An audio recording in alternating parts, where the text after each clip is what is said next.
affordable expressway legal bike ba hanap mo? Yung pwede kang bumiyahe mula Nueva Ecija hanggang Cavite in just 3 hours. Halika, samahan mo ko. Baka ito na yung sagot sa tanong mo.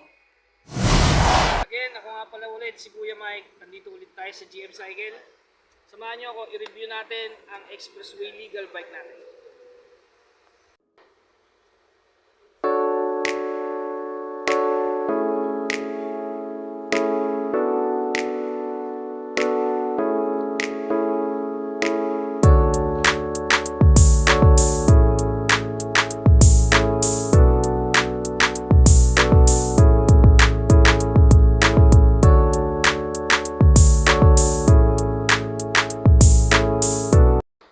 So yun guys, andito na tayo. I-review na natin yung ating Dominar UG400.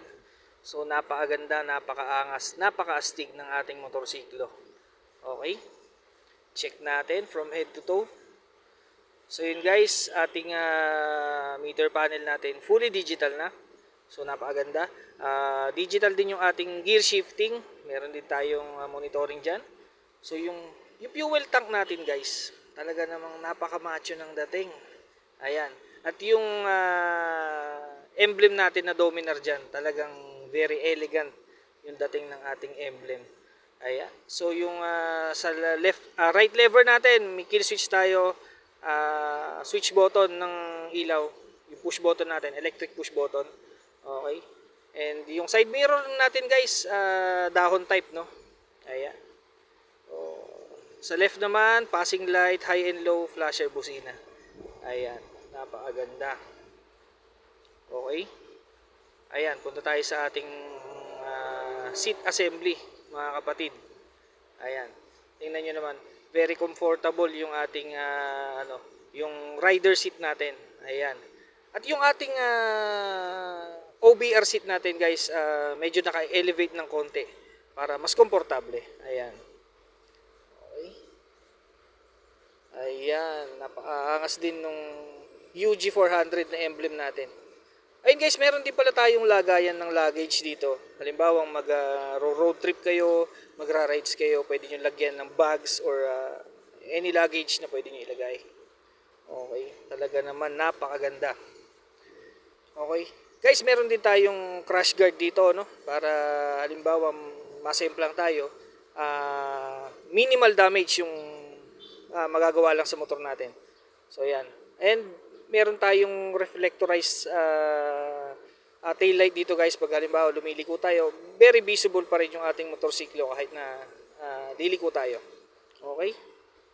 So yan. Sprocket combination nga pala natin guys is 14, 45. So kayang-kaya niyang dalhin yung bigat ng ating motorsiklo na 193 kilos. Ayan, so yung ating monoshock guys, napakaganda rin.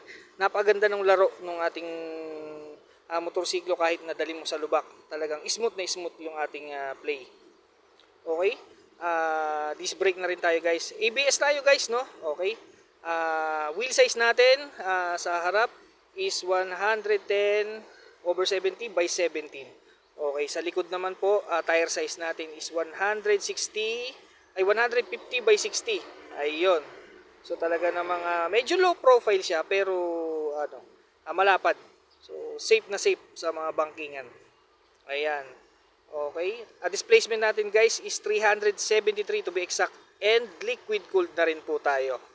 Okay. Ayan, napakaganda. Napakaganda ng ating motorsiklo.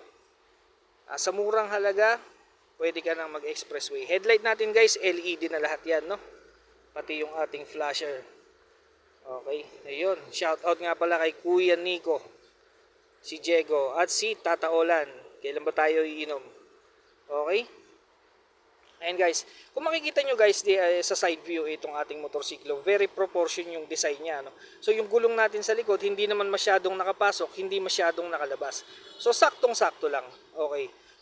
Iyon, so twin muffler din tayo. Naka-twin canister tayo. So maganda naman yung tunog niya kahit papano. Ayan. Hindi na magandahan pero pwedeng-pwede na sa kanyang presyo.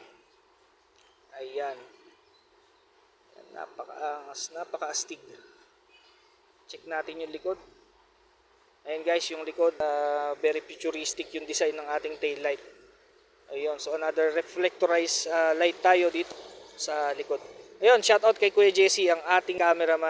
Guys, na-review na natin ang ating Dominar UG400. Available yan dito sa GM Cycle Corporation sa daan sa Rile, Cabanatuan City.